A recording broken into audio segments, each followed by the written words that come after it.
The New York Times finally did a thing that we've all been crying for, a Romantasy starter kit. I'm laughing because I'm not a Romantasy reader.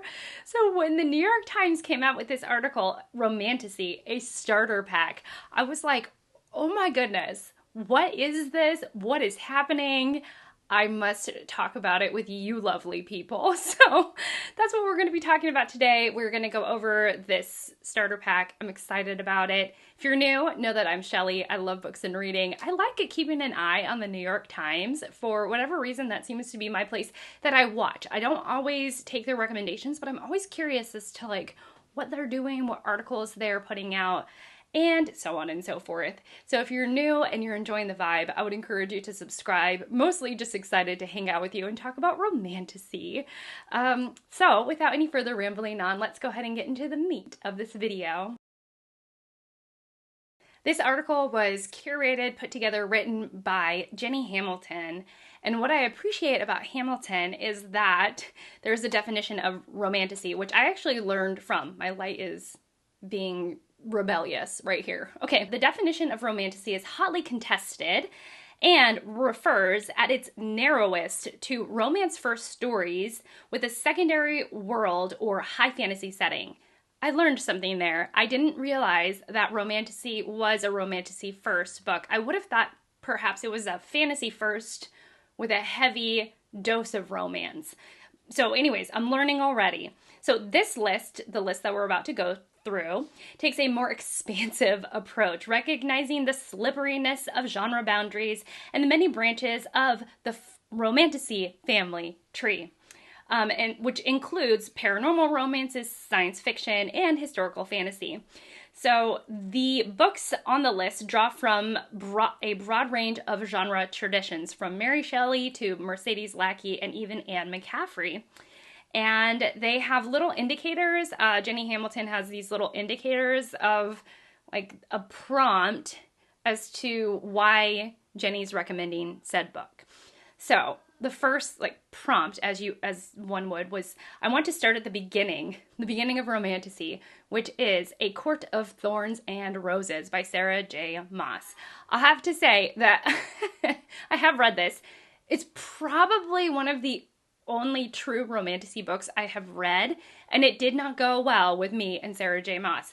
I will leave a review of the book when I read it, of A Court of Thorns and Roses. Oh my gosh, that is the book name. I will leave my review of that linked down below, but if you're a huge fan of Sarah J. Maas or A Court of Thorns and Roses, please don't watch that, because I am coming from the perspective of that. I just didn't like it. It is, the story itself is rooted in a Beauty and Beast retelling, and I thought it was kind of cheesy. And I've heard that Maas gets better. I'm just not willing to put in that time. But I'm still Romantasy curious. Like, so many people love the genre, and there's a part of me that's like, what am I missing out on? So anyways, if you don't know where to start and you want to start at the very beginning, Jenny says that Sarah J. Maas is at the very beginning. Okay, the next one is, how about the other Romantasy everyone is talking about? And the answer to this prompt is The Fourth Wing by Rebecca Yarros. Okay, this is it's supposed to be a lot. It's supposed to be an experience. I may or may not own this on my Kindle, and I may or may not have considered reading it for Garbagist. My lovely, smart, incredible, wonderful sister has read this and loved it. She might even own a special edition copy of it. So I know, like, all kinds of great people love this book, and yet, I don't think that this one is for me. Oh my goodness.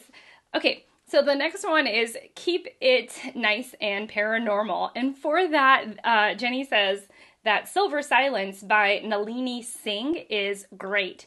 So Singh, the author, has had a series going since 2006. However, you can jump ahead to this book, Silver Silence, which was published in 2017, because it is about psychics, humans, shapeshifters, jockeying for position as they work to rebuild their supernatural world scarred by decades of inequality and conflict between the three species. As a common paranormal romance series, each book can be read as a standalone love story, but also contributes to the overarching plot.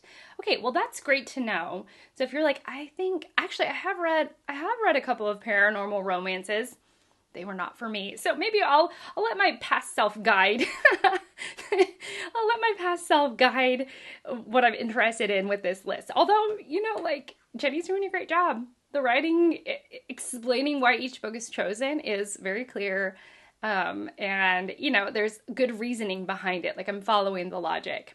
Okay, the next prompt is, what if science fiction is more my jam? And for that, what was recommended is Ocean's Echo by Everina Maxwell. So this is what Jenny has to say. Despite the best efforts of genre gatekeepers, sci-fi has nearly as long a tradition of mixing with romance as fantasy does. It can be just as swoony. So Ocean's Echo is a fast-paced space adventure that follows a flirty rebel telepath, Tennelle, who is illegally ordered to submit to the mind control of an upstanding soldier named Surratt. Luckily, Surratt is much too honorable to perform a mind merge without Tennelle's consent, and the two agree to fake the sync until they can figure out a way to get Tennelle to freedom. Wow. Okay, fake dating in space? That actually sounds so much better than I had thought. And partly it's because of this. At the very end of 2024, I read The Darkness Outside Us by Elliot Schreffer, which was a space romantic, space sci-fi book. And I loved it. I really, really loved the setting of being in, I love being in the fantasy world and the made up, constraints and the thought experiment at the center of Eliot's book, and then it coming to this really like lovely, flirtatious, wonderful romance at the center. I love that book, and so maybe I'm just sort of, because of that book, it's predisposing me to enjoy or want to enjoy more space romances. But this sounds like a good one. Okay, the next prompt is, I'd like a cozy magical rom-com, and for that, if we're talking cozy, we need to have Cottage in the title, and this one is The Cottage Around the Corner by D.L. Soria. So this is about Charlotte Sparrow, who is sure that she can get her family's struggling spell shop back on track, of course, until the wealthy Sterling Fitzgerald opens a swanky magecraft firm in the very same town. When a series of magical plagues afflict the village, Charlie and Fitz must put their rivalry aside and work together to save their home. Okay, and this is supposed to be like for fans of Nora Ephron's You've Got Mail, which sounds great. And this even has like a little flame on it, and it says popular with the Times' readers, which very cool. I don't know. I don't know if cozy romantasy is for me. I can barely get through. I don't even really have very many cozy books that I've read. Maybe I'm just a cozy reader noob.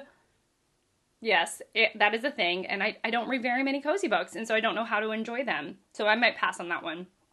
But maybe good for you, you know? Okay, the next one is, give me a full-blown shadow daddy. Okay, I don't know what that is. What's a shadow daddy? I never thought I would say that on my channel. And for that, if you want a shadow daddy, we have Neon Gods by Katie Robert.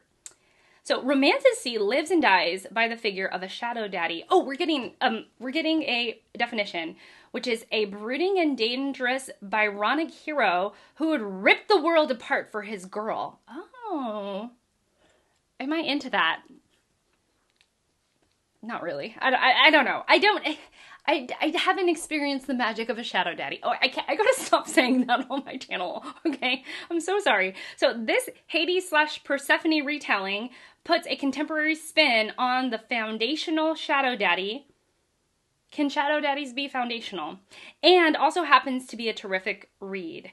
Okay, there's a caveat. If your tolerance for Demeter slander is, like mine, on the low side, Neon Gods may not be the book for you. Okay, so I didn't understand any of that. Demeter slander? What is that? Okay, we're learning a lot. Okay, and the learning continues. A lot of this feels a bit dark. This is the next prompt. A lot of it feels a bit dark. Got anything silly and sexy. Does that go together, silly and sexy? Okay, for silly and sexy, for those of us readers out there, I mean, I don't know if I'm one of them, but perhaps I am. The book is, I got abducted by aliens and now I'm trapped in a rom-com. Sounds very meta. I know meta reading is like so much of people's thing. I don't think I'm really into meta. I don't know if I'm into meta. I don't think I am. Maybe kind of. But I'm thinking about Mouse by Art Spiegelman, which is kind of meta. The second book is.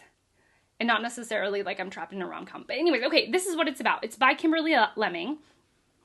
As the Romantasy trend kicked into high gear, many major imprints scrambled to snap up self-published authors who had already been making a name for themselves in the indie fantasy space. Lemming was one of them. In the genre that often features dark romance and worlds on the brink of collapse, her latest novel is a breath of fresh air, featuring all the humor and hijinks that made her Mead Mishaps series so beloved. Come for the alien threesomes, stay for the wildlife biology. Oh my gosh, so many words are being said in this video that I never thought would be said on my channel. Alien threesomes. Okay, I'm not knocking it. I'm not endorsing it either though. Okay, the next prompt is, I want an immersive world and maximum pining. And for that, we have Empire of Sand by Tasha Suri. I think I've heard this. So this is a fantasy world inspired by Mughal India. So this book is, and its sequel, is a true stunner with gorgeous writing, rich world building, and the balance of romance and fantasy. Okay, I have no doubt that this is amazing. However, I've learned over people who watch and comment, have pointed out to me that I'm very much into low fantasy books. So maybe I should be looking for low fantasy. Oh, the next one is, I prefer something grounded in the real world. Okay, this is maybe more my speed. Wings Once Cursed and Bound by Piper J. Drake. So this is an urban fantasy which came to prominence with Emma Bull's War of Oaks in 1987. So it blends magical elements with the cityscapes of our contemporary world. That sounds more like what I would be predisposed to like. Oh my goodness. Set in Seattle, Drake's fantastic myth-woven series incorporates an array of supernatural creatures such as vampires, werewolves, fairies, and fox spirits who work in a consortium to track down mythical artifacts. Okay, I like that there's not this like good versus evil moment, that we're like looking for things. Maybe to collect, or I don't know. Anyways, so in this series opener, our protagonist falls in love with a vampire and gets cursed by some dangerous red shoes, all while trying to understand what it means to be a Kenyare, a mythical Thai bird princess. Mythical Thai bird princess, yes. Had me up until mythical Thai bird princess. But it's okay. I can learn what that is in the book. Maybe I'm like super into it and I just don't even know yet, okay? The next prompt is, AI is everywhere. Does that include romance? And for that we have The Death I Gave Him by M.X. Liu. Here's what Jenny has to say about it. Human relationships with robots are a mainstay of science fiction. So of course they have crossed over into romance territory. This moody, clever retelling of Hamlet, set in the mysterious Elsinore labs, delves deep into questions of love, survival, and personhood. It's at its heart, it's a love story between our Hamlet, Hayden Litchfield, and the artificial intelligence Horatio, who runs the lab. Plenty of love there. Okay, interesting. That sounds, I don't know. I like the questions of AI at the center. So that one does sound interesting. We're now blending horror and romantasy together because the prompt is, I want to sink my teeth into something scary. And for that, we have Vampires of El Norte by Isabel Cañas. So in this second chance romance set in 19th century Mexico, the monsters aren't just sexy metaphors, they're genuinely terrifying. Nestor has believed for 9 years that his childhood sweetheart, Nenya, died at the hands of a vampire, only to learn that she and the bloodsuckers who attacked her are very much alive. Okay, I'm getting like, I don't know, I'm getting like Joss Whedon, Buffy the Vampire Slayer kind of vibes. That's the vibes I'm getting. I wonder if she is a fan, our Cañas, our author. The last book is The Key to My Heart is a double-decker personal library. How did you know? And the book is Beauty by Robin McKinley. So this is where the author of the article gets the most personal. I've read this book conservatively 200 times. Wow. Published in 1978, it remains, to my mind, the most influential Beauty and the Beast retelling out there. Disney got the idea for the library from this book. I Will Die on This Hill. Oh my. Okay. Also 200 times. That's a lot. So McKinley's Beauty was a wry, bookish horse girl decades before that was cool, and her story manages to be textured, weird, and unexpected, while also maintaining all the key elements of the original fairy tale. It's a model for how to make myths and folk tales feel fresh. Huh. Okay, so of all the books, this one sounds the best. I don't know, there's just something slightly alluring for a book that has gripped a reader this much. 200 times. That's a lot. That's a lot. So of all of it, Robin McKinley's book sounds the best. And after that, I don't know. I think the urban fantasy book is kind of like the next most interesting book for me. Wings Once Cursed and Bound. Because I think I like the premise. I like the premise of like they're looking for rare objects rather than like good versus evil, death, and destruction running rampant. So I quite like that. And the rest I think is going to be to taste. I wouldn't mind like the science fiction one, but I already have the Elliot Schaefer book, the follow-up to the book that I said that I loved, out there waiting for me to read, and it's out there waiting for me to read, so I'm waiting to read it. Okay, well, that's it from me. What sounded good to you? What did you think of this starter pack? What were they missing? I know some of you are way more interested in Romantasy than I am and have read way more than I have, and I am willing and open to learn about this genre. All right, so that's it for me. Thank you so much for watching. Thank you for following along on this silly video. I really appreciate you. And I hope to see you all in my next one. Bye!